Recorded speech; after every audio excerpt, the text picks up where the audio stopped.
kasih Pak Kiki. Bapak Ibu, saudara terkasih, Shalom.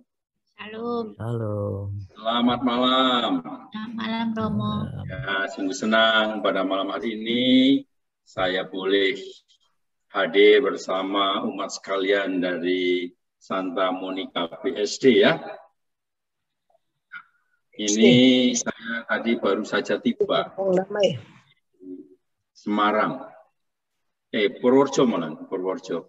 Jadi saya ini 4 sampai 6 mendampingi ziarah umat Purworejo 75 orang ke Posarang, kemudian ke Bromo, ke Karmel. Saya datang dari Jakarta bawa mobil sendiri, setir sendiri, bolak-balik sendirian. Ya, tadi baru sampai jam 7 kurang seperempat di tempat kami. Cepat-cepat mandi, kemudian sekarang bersama umat sekalian. Jadi tetap semangat meskipun nyetir sendiri dan saya menikmati. Dan sekarang ini kita bersama-sama ingin mengadakan permenungan dengan tema menjadi sesama di tengah dunia yang terluka. Nah, wah, ini judulnya sangat romantis nih. Karena banyak orang saat ini juga yang terluka ya, banyak ya. Dari kita pun terluka tuh. Tapi bagaimana di tengah-tengah dunia yang terluka ini, mungkin juga kita, apakah kita bisa memberikan something good untuk orang lain, meskipun kita terluka. Itu poinnya sebetulnya. Nah, mari sekarang saya mengajak kita, izinkan saya sekarang menjadi ini ya, co-host, boleh ya? Boleh enggak saya jadi co-host? Karena saya akan share screen. Sudah ya? Oke, saya coba. Ya, saya akan share screen.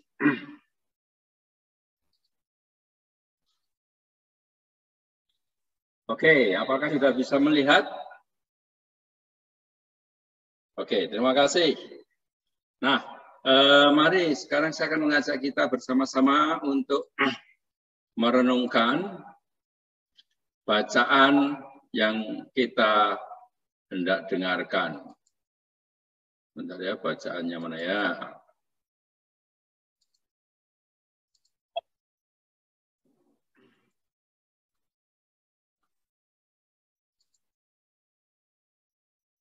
Bacaannya malah nggak ada ya. Oh, ini ada. Oke. Ini yang akan kita dengarkan ya. Ada kaitannya dengan bacaan hari ini juga ya. Bacaan hari ini tadi yang sudah dikatakan oleh Bapak Kardiman ya, kalau nggak salah ya. Apa yang diberikan kepada saudaraku yang paling hina itu kalau bukan bagiku ya. Nah, kita akan mendengarkan bersama Injil yang bicara tentang apa? Tentang orang Samaria yang baik hati. Sama saudara terkasih, kita mendengarkan bacaan Injil ini. Tuhan bersamamu. Dan bersama rohmu. Inilah Injil Yesus Kristus menurut Santo Lukas. Dimuliakanlah Tuhan. Pada suatu kali berdirilah seorang ahli Taurat untuk mencobai Yesus. Katanya, Guru, apa yang harus kuperbuat untuk memperoleh hidup yang kekal? Jawab Yesus kepadanya, apa yang tertulis dalam hukum Taurat? Apa yang kau baca di sana? Jawab orang itu, kasihilah Tuhan Allahmu dengan semu dan dengan segenap akal budimu, dan kasihlah sesamamu manusia seperti dirimu sendiri. Kata Yesus kepadanya, jawabmu itu benar, perbuatlah demikian, maka engkau akan hidup.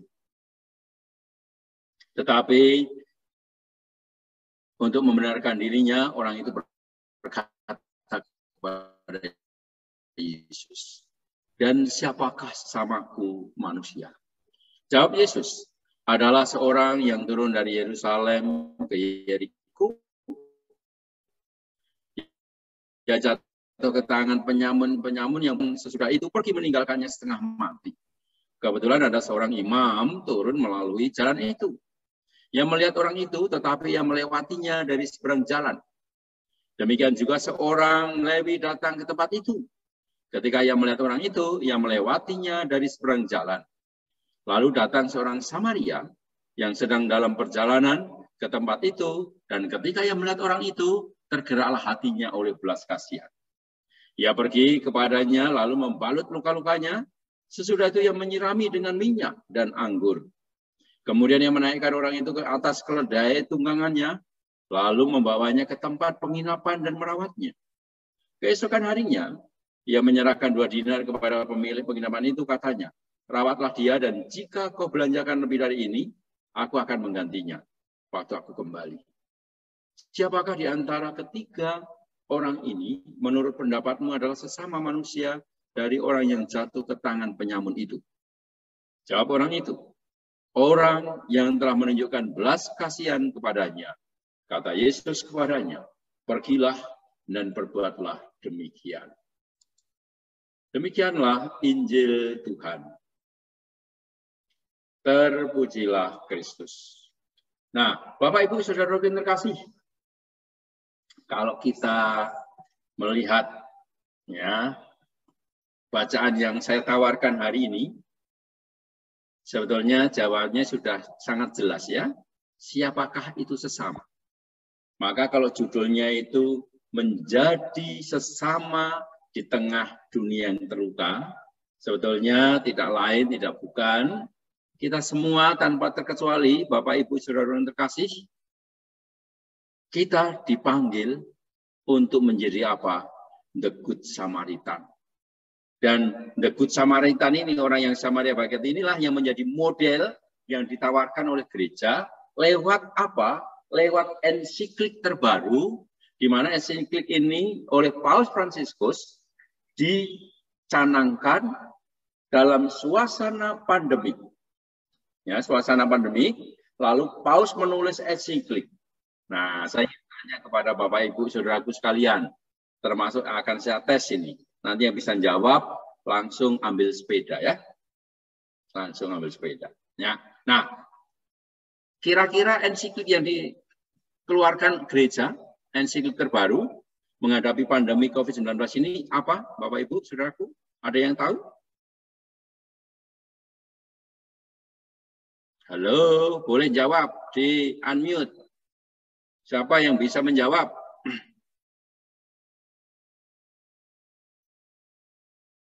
Ayo. Ensiklik terbaru yang diberikan oleh Paus dalam rangka menghadapi masa pandemi COVID-19. Fratelli Tutti, Romo. Nah, betul. Tepuk tangan. Ini Pak Erik ya? Yang jawab. Ya. Oke, nanti ambil sepeda ya Pak Erik. Ya, baik, Romo. Jokowi. Ya, betul. Jadi Bapak Ibu yang terkasih, ini yang ingin saya tampilkan untuk Anda sekalian ya. Ensiklik yang diberikan oleh Paus ini. Untuk menghadapi apa? Menghadapi pandemi. Karena saat ini pandemi itulah suasana di mana kita mengalami yang namanya apa? Dunia yang terluka. Belum lagi lukanya itu ditambah lagi luka yang misalnya saat ini Rusia nyerang Ukraina. Itu kan melukai banyak orang. Melukai kemanusiaan. Ya, alasannya apapun, kita nggak bisa mengatakan lalu mendukung perang. Perang itu akan menyengsarakan. Ya. Dan itu melukai dunia, melukai manusia. Belum lagi luka-luka yang disebabkan oleh kaum kadrun. Ya, belum lagi itu. Luka-luka itu. Dan Bapak Ibu Saudara terkasih, luka yang disebabkan oleh kaum kadrun. Ya, kaum kadrun itu jangan Anda pikir lalu berhubungan dengan agama loh, Bapak Ibu, Saudaraku. Kadrun itu ada hubungannya dengan apa? Orang yang mau menangnya sendiri, orang yang nggak mau dikritik, orang yang mau menghakimi orang lain, kemudian yang merasa paling benar, itulah kadrun. Jadi kalau ada dalam keluarga, misalnya suami yang ingin menangnya sendiri, nggak mau dengar istrinya, nggak mau dengar anaknya, ya sukanya ngeritik orang lain, membuli yang lain misalnya, seperti yang dilakukan oleh kaum-kaum kadrun itu, maka dalam diri suami itulah dia kadrun sebetulnya. Dan kadrun-kadrun inilah yang juga yang membuat luka. Dan ternyata kadrun-kadrun juga ada di dalam gereja. Ya, ada misalnya Romo yang nggak mau dengar umatnya, ingin menangnya sendiri, dikritik ngamuk misalnya, itu kan ciri-ciri kadrun. Nah, situasi yang menyebabkan itu, itulah dunia sekarang ini. Banyak kadrun dan kadrunwati. Kemudian ditambah lagi dengan situasi pandemi. Situasi di mana dunia juga terluka. Nah, menghadapi situasi yang seperti ini, dan Paus juga merasakan bahwa dalam menggereja itu banyak kaum kadrun. Paus Fransiskus itu banyak mengkritik loh, para imam, para uskup, orang-orang yang terlibat dalam menggereja yang seringkali sangat kolonial, seringkali sangat sangat hierarkis, ya. Prosedurnya terlalu ketat dan sebagainya. Paus ini yang paling keras mengatakan, kita nggak boleh ya menjadi gereja yang sangat institusional, tidak manusiawi. Itu Paus. Maka ketika Paus ini mengeluarkan Fratelli Tutti, ya Fratelli Tutti itu artinya apa? Persaudaraan seluruh. Fratelli itu fraternity, persaudaraan. Tutti total, menyeluruh. Ya, persaudaraan sosial. Nah, Paus mengungkapkan dan Paus menulis ini, ya, ensiklik Fratelli Tutti. Apa itu ensiklik? Nanti Anda bisa mencari di Google, ya. Ensiklik yaitu surat gembala Paus, surat Paus untuk umat, untuk memberikan pedoman moral dan pedoman bagaimana kita bersikap sebagai seorang pengikut Kristus. Nah, dia berikan ini Fratelli Tutti untuk apa? Menjawab pandemi COVID-19 dan diharapkan gereja punya sikap. Dan yang ditawarkan oleh gereja, ya, Paus menawarkan siapa? Yang model yang ditawarkan untuk menghadapi masa pandemik ini tidak lain, tidak bukan ini, saudara-saudara terkasih. Ensiklik ini bertujuan untuk mendorong kerinduan akan persaudaraan dan persahabatan sosial. Pandemi COVID-19 menjadi latar belakang ensiklik ini. Kedaruratan kesehatan global telah membantu menunjukkan bahwa tak seorang pun bisa menghadapi hidup seorang diri. Orang hidup harus dengan orang lain. Dan kemudian Paus menawarkan supaya gereja mengambil tindakan-tindakan global, terlibat di dalam menghadapi situasi-situasi genting, situasi darurat. Misalnya sebagai contoh, ketika menghadapi ada perang Rusia-Ukraina, seruan Paus apa? Rabu-Abu kemarin menjadi seruan apa? Untuk apa kita puasa dan hari khusus berdoa untuk Ukraina, untuk peperangan ini. Mengajak seluruh dunia. Kemudian kita juga diajak untuk fokus ke sana. Ini, jadi langsung menghadapi situasi yang ada, apa konkretnya langsung dilakukan. Inilah model Paus, dan Paus kemudian ya mengusulkan ini. The Good Samaritan sebagai model. Ya, orang Samaritan yang baik hati itu ditawarkan oleh gereja.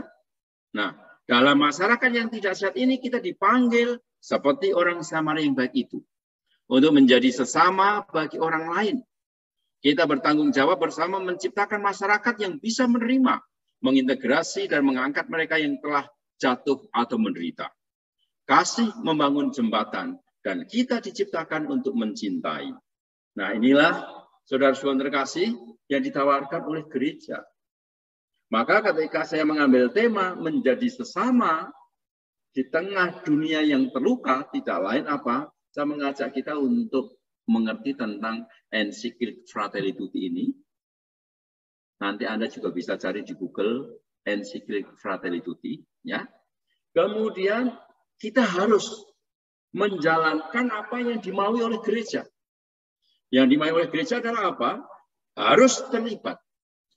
Harus menjadi saudara bagi yang lain. Dan modelnya di situ siapa?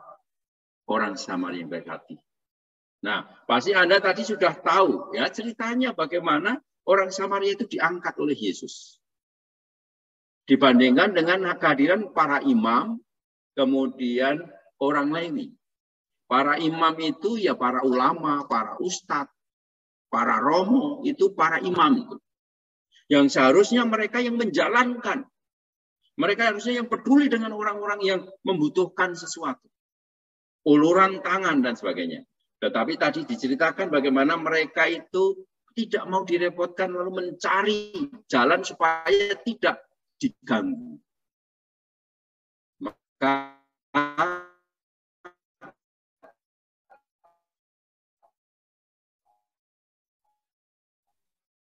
yang paling ini situasi pandemi ini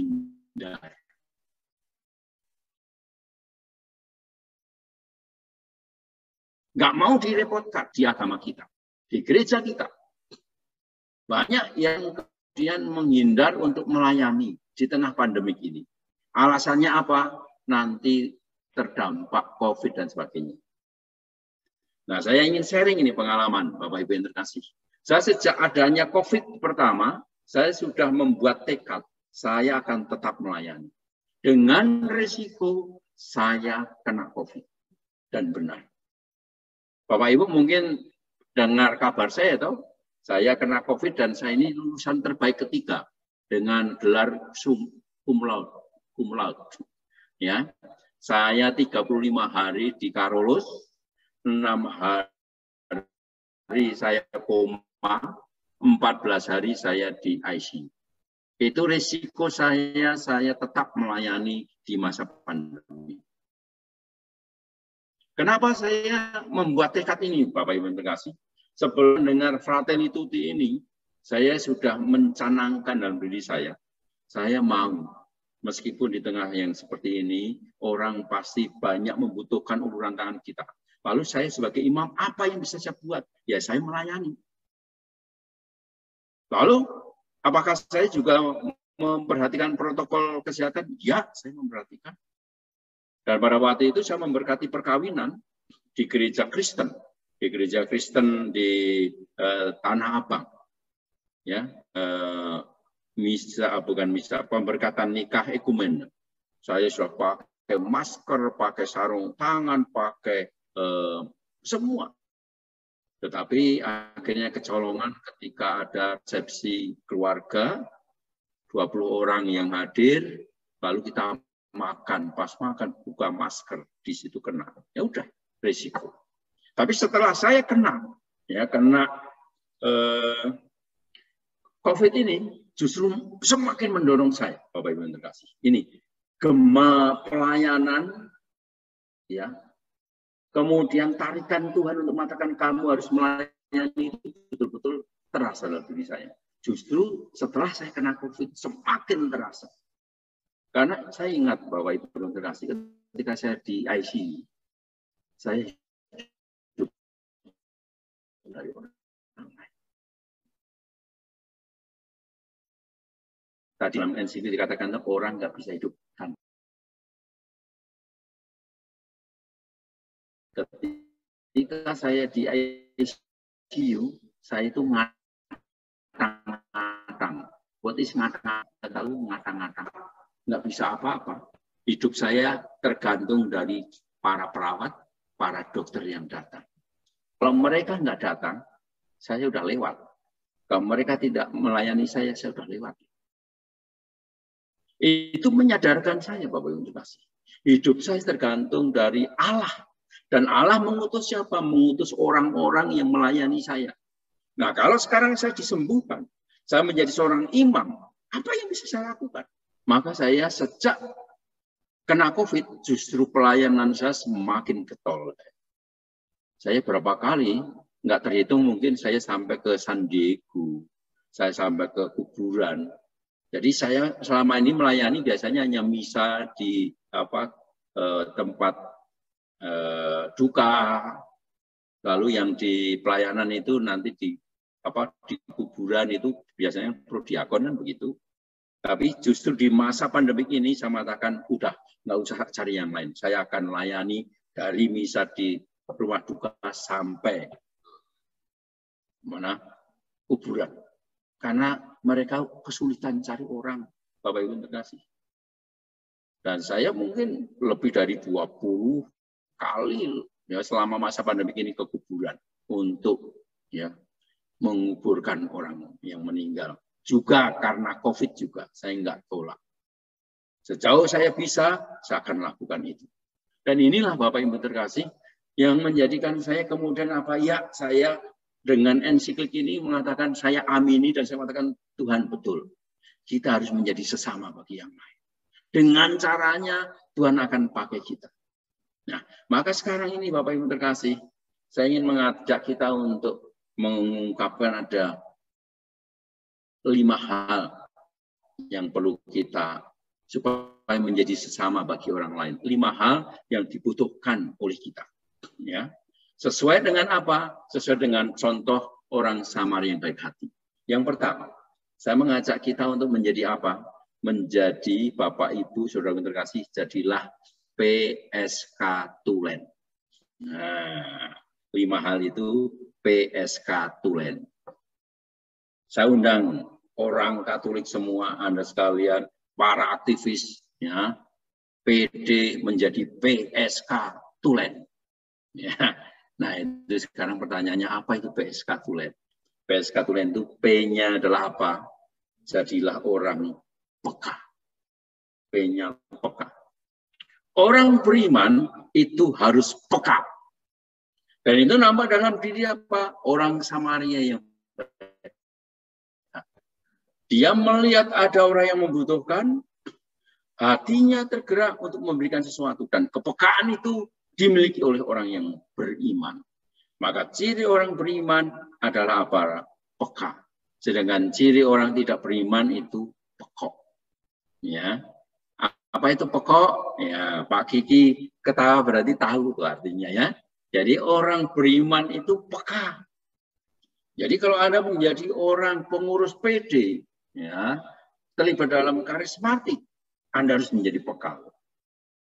Jangan tutup mata. Kalau ada sesuatu yang membutuhkan tantangan kita harus melakukan itu. Kepekaan menjadi penting. Ini yang pertama. Ya, orang yang mau menjadi sesama harus peka. Kemudian yang kedua, S. S-nya apa? Suka. Orang Samaria ketika hadir ketemu orang yang dirampok itu, kehadirannya membawa harapan, membawa sukacita. Karena dia merawat, membawa di keledainya, tumpangannya, dibawa ke penginapan. Ini penuh dengan sukacita. Orang Samaria ini luar biasa. Dan itu juga yang terjadi dalam diri siapa? Bunda Maria. Bunda Maria menerima kabar sukacita. Maka dia mengunjungi Elizabeth untuk apa? Berbagi sukacita. Ini. Jadi unsur kedua dari seorang beriman, seorang yang ingin menjadi sesama, dia harus apa? Happy, bahagia. Orang Katolik oleh Paus Fransiskus dikatakan kurang ekspresi dalam mengekspresikan imannya kurang. Maka tadi saya senang ya Pak Kiki main gitar, mainnya bagus. Saya juga main gitar Pak Kiki, senang ya. Main gitar, nyanyi, mengekspresikan imannya dengan nyanyi dan ini. Tapi coba kita kalau ke gereja. Anda nyanyi, apakah ada sukacita? Orang Katolik nyanyi itu di gereja. Paling lagunya apa? Yuk kita nyanyi lagu pembukaannya. Puji syukur, awalilah. Lalu nyanyinya ditarik-tarik.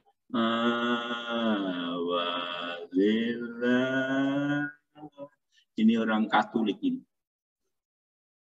Kita harus belajar dari saudara kita yang Kristen. Mereka kalau puji-pujian penuh sukacita. Haleluya. Nyanyinya itu luar biasa. Beda dengan orang Katolik. Sukacitanya itu kurang. Nah, jujur aja. Saya sebagai imam merasakan itu.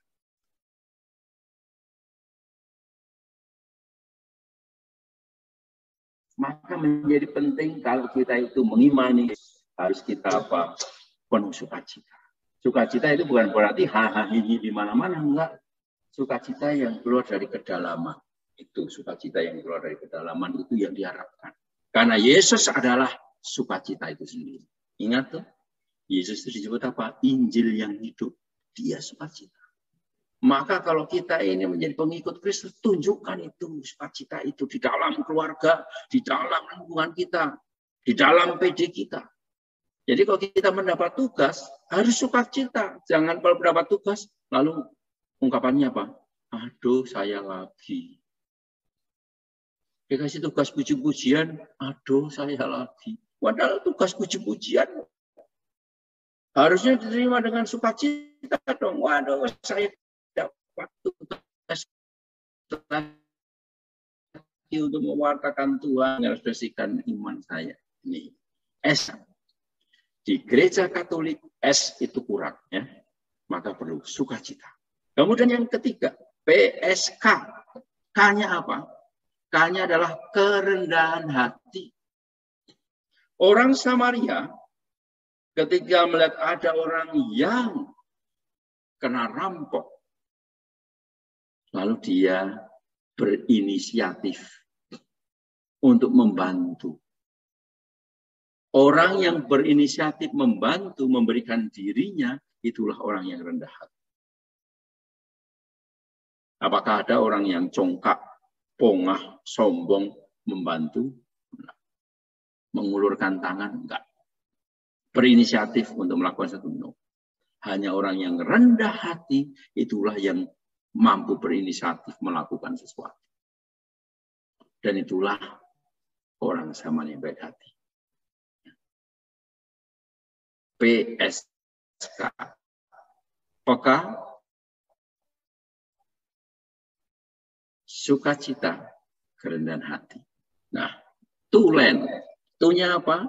Ya, tunya adalah orang yang punya kepekaan, kemudian punya sukacita, dan punya kerendahan hati, itu pasti orangnya tulus. Tulus.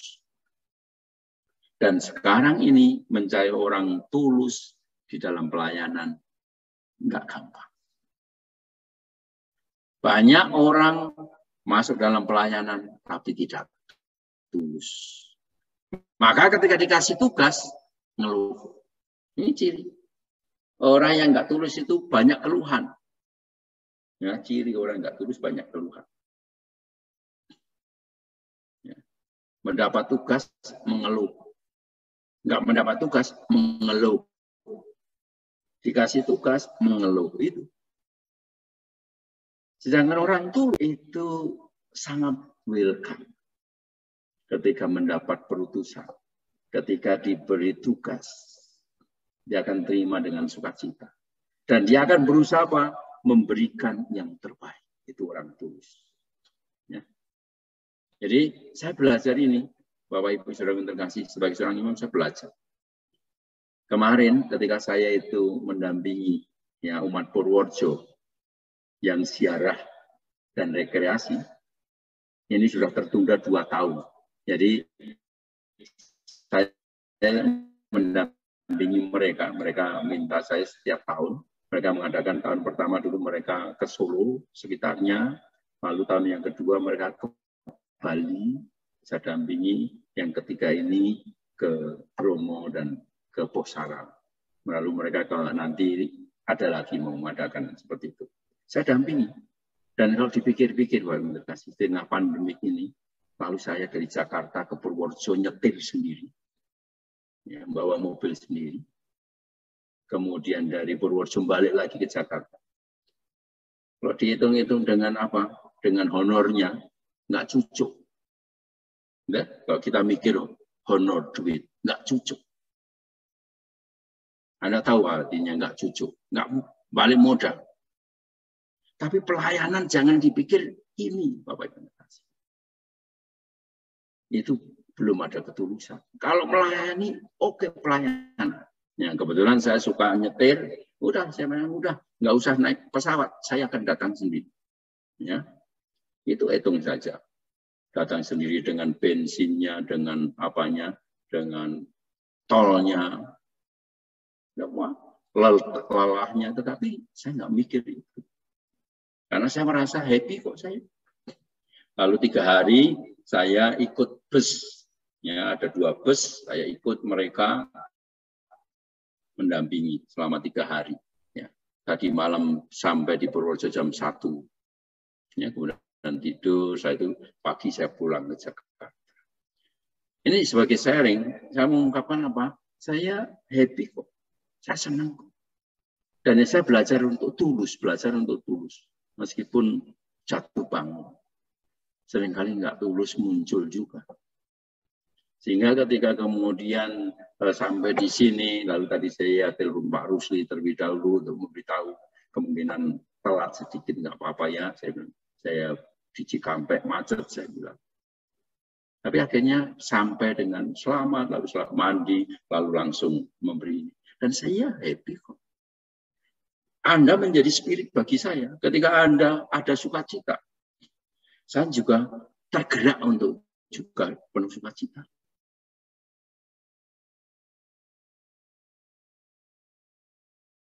Ketika Anda puji-pujian dengan semangat, itu juga mendorong saya sebagai imamnya juga untuk tulus. Jadi, Bapak Ibu yang terkasih, Anda juga menjadi ya, saksi atas kehidupan yang ditawarkan Tuhan. Nah, jadi ini, tunya tulus. N-nya apa? N. N-nya ini agak sedikit saya paksakan. Tetapi itulah yang dilakukan Yesus, yaitu apa? Empati, tulen, M, sebenarnya M, tulen, ya, tapi kan enggak pas, tulen, Pak. N-nya adalah empati. Empati itu apa? Empati itulah yang dibuat oleh orang Samaria itu. Empati yaitu hatiku tergerak oleh belas kasih. Maka saya akan melakukan sesuatu ketika melihat ketidakberesan. Ketika orang membutuhkan ulasan, saya melakukan sesuatu. Itulah yang disebut empati. Jadi empati adalah apa? Life is giving. Hidup adalah memberi. Itulah empati. Kalau ini yang terjadi, Bapak yang terkasih, maka betul-betul ya gema orang Samaria Bagat ini akan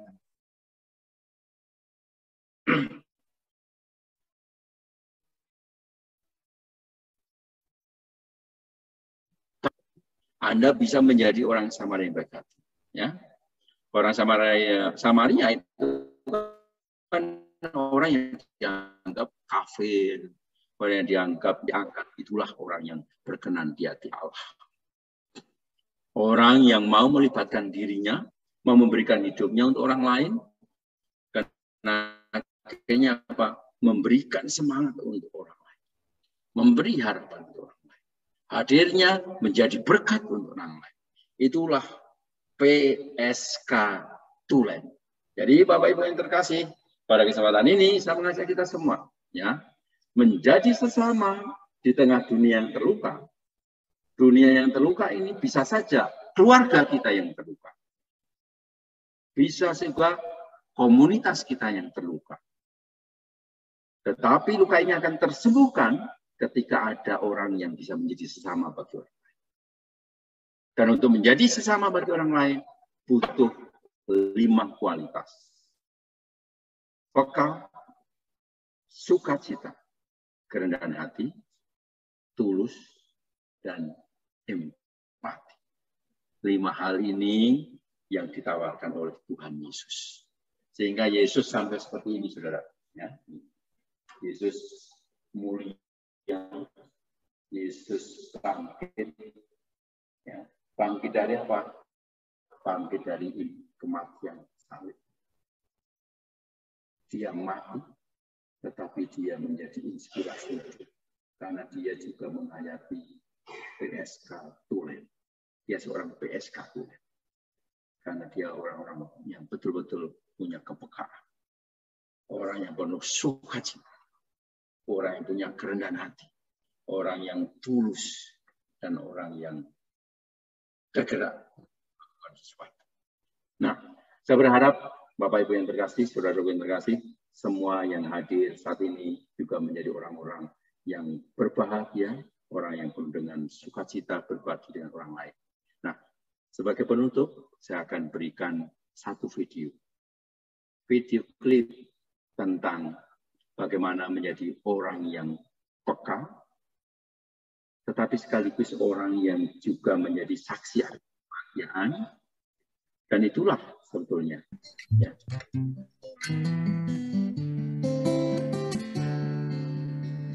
Berikan ku hati seperti hatimu yang penuh dengan belas kasihan.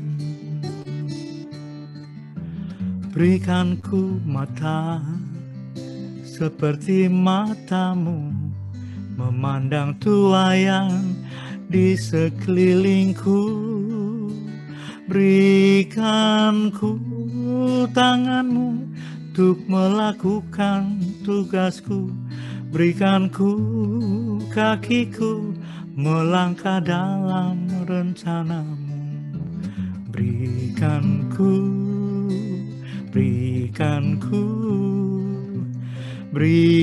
ku hatimu.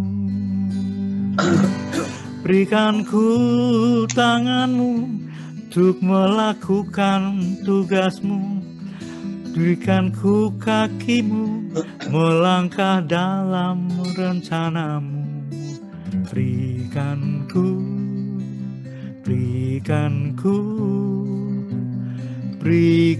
ku hatimu.